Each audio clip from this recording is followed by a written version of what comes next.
हर हर महादेव। दा शिव भक्ति परिवार में आपका स्वागत है। आइए चलते हैं दूसरे अध्याय की ओर। दूसरा अध्याय है शिव पुराण के श्रवण से देवराज को शिवलोक की प्राप्ति। सौनक जी कहते हैं, हे महाभाग सूत जी, आप धन्य हैं, परमार्थ तत्व के ज्ञाता हैं। आपने कृपा करके हम लोगों को यह बड़ी अद्भुत एवं दिव्य कथा सुनाई है।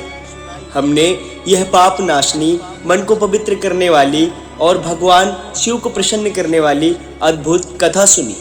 भूतल पर इस कथा के समान कल्याण का सर्वश्रेष्ठ साधन दूसरा कोई नहीं। यह बात हमने आज आपकी कृपा से निश्चय पूर्वक समझ ली है। सूत जी, कलयुग में इस कथा के द्वारा कौन कौन से पापी शुद्ध होते हैं, उन्हें कृपा पूर्वक बताइए और इस जगत को कृतार्थ कीजिए। सूत जी बोले, हे मुने, जो मनुष्य पापी, दुराचारी, खल तथा काम क्रोध आदि में निरंतर डूबे रहने वाले हैं, वे भी इस पुराण से अवश्य शुद्ध हो जाते हैं। यह कथा वास्तव में उत्तम ज्ञानी यज्ञ है, जो सदा सांसारिक भोग और मोक्ष को देने वाला है, सभी पापों को नष्ट करने वाला है और भगवान शिव को प्रसन्न करने वाला है। जो अत्यंत लालची, पाखंडी, सत्यविहीन, अपने माता पिता से द्वेष करने वाले तथा हिंसक वृत्ति के हैं, वे भी इस ज्ञान यज्ञ से शुद्ध हो जाते हैं। अपने वर्णाश्रम धर्म का पालन न करने वाले और ईर्ष्याग्रस्त लोग भी कलकाल में इस ज्ञान यज्ञ के द्वारा पवित्र हो जाते हैं। जो लोग छल कपट करने वाले, क्रूर स्वभाव वाले और अत्यंत निर्दयी हैं, कलयुग में वे भी इस ज्ञान यज्ञ से शुद्ध हो जाते हैं। ब्राह्मण के धन से पलने वाले तथा निरंतर व्यभिचार परायण जो लोग हैं, वो भी इस ज्ञान यज्ञ से कलिकाल में पवित्र हो जाते हैं।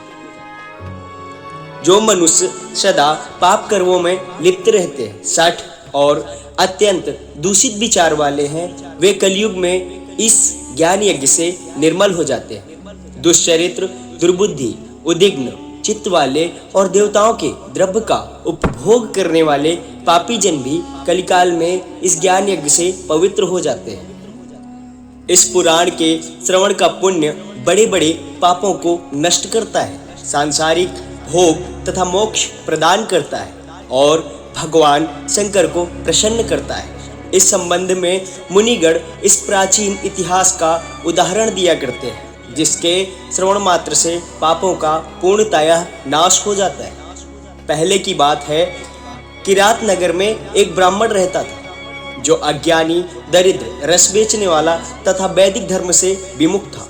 वह स्नान, संध्या आदि कर्मों से भ्रष्ट हो गया था और वैश्य वृत्ति में तत्पर रहता था। उसका नाम था देवराज। वह अपने ऊपर विश्वास करने वाले लोगों को ठगा करता था। उसने ब्राह्मणों, क्षत्रियों, वैश्यों, शूद्रों तथा दूसरों को भी अनेक बहानों से मारकर उनका धन हड़प कर लिया था। बाद में उसने अधर्म से बहुत सारा धन अर्जित कर लिया, परंतु उस पापी का थोड़ा सा भी धन कभी धर्म के काम में नहीं लगा। एक दिन वह ब्राह्मण एक तालाब पर नहाने गया। वहां शोभावती नाम की एक वैश्या को देखकर वह अत्यंत मोहित हो गया। वह सुंदरी भी उस धनी ब्राह्मण को अपने वशीभूत हुआ जानकर प्रसन्न हुई। आपस में वार्तालाप से उनमें प्रीति उत्पन्न हो गई। उस ब्राह्मण ने उस वैश्या को पत्नी बनाना तथा उस वैश्या ने उसे पति बनाना स्वीकार कर लिया। इस प्रकार कामवश होकर वे दोनों बहुत समय तक विहार करते रहे। बैठने, सोने, खाने पीने तथा क्रीड़ा में वे दोनों निरंतर पति पत्नी की तरह व्यवहार करने लगे। अपने माता पिता तथा पत्नी के बार बार रोकने पर पाप कृत्य में संलग्न वह ब्राह्मण उनकी बात नहीं मानता था। एक दिन रात्रि में उस दुष्ट ने ईर्ष्यावश अपने सोए हुए माता पिता और पत्नी को मार डाला, उनका सारा धन हर लिया। वैश्या में आसक्त चित्त वाले उस कामी ने अपने और पिता आदि का सारा धन उस वैश्या को दे दिया। वह पापी अभ्यक्ष, भक्षण तथा मद्यपान करने लगा और वह नीच ब्राह्मण उस वेश्या के साथ एक ही पात्र में सदा जूठा भोजन करने लगा। एक दिन घूमता घामता वह दयोग से प्रतिष्ठानपुर झूसी प्रयाग में जा पहुंचा। वहां उसने एक शिवालय देखा जहां बहुत से साधु महात्मा एकत्र हुए थे। देवराज उस शिवालय में ठहर गया और वहां उस ब्राह्मण को ज्वर आ गया। ज्वर अर्थात बुखार। उस ज्वर से उसको बड़ी पीड़ा होने लगी। वहां एक ब्राह्मण देवता शिव पुराण की कथा सुना रहे थे। ज्वर में पड़ा हुआ देवराज ब्राह्मण के मुखारबिंद से निकली हुई उस शिव कथा को निरंतर सुनता रहा। 1 मास के बाद वह ज्वर से अत्यंत पीड़ित होकर चल बसा। यमराज के दूत आए और उसे पांसों से बांधकर बलपूर्वक यमपुरी ले। इतने में ही शिवलोक से भगवान शिव के पार्षदगण आ गए और उनके गौर अंग कर्पूर के समान उज्जवल थे।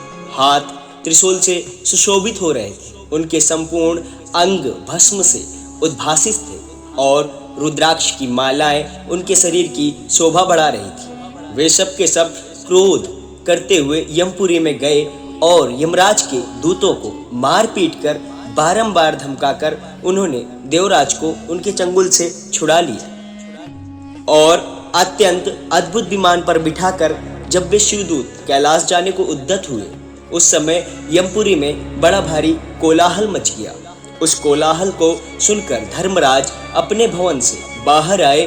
साक्षात दूसरे रुद्रों के समान प्रतीत होने वाले उन चारों दूतों को देखकर धर्मराज ने उनका विधि पूर्वक पूजन किया। यम ने ज्ञान दृष्टि से देखकर सारा वृत्तांत जान लिया। उन्होंने भय के कारण भगवान शिव के उन महात्मा दूतों से कोई बात नहीं पूछी। यमराज से पूजित तथा प्रार्थित होकर वे शिवदूत कैलाश को चले गए और उन्होंने उस ब्राह्मण को दया सागर शाम्ब शिव को दे दिया।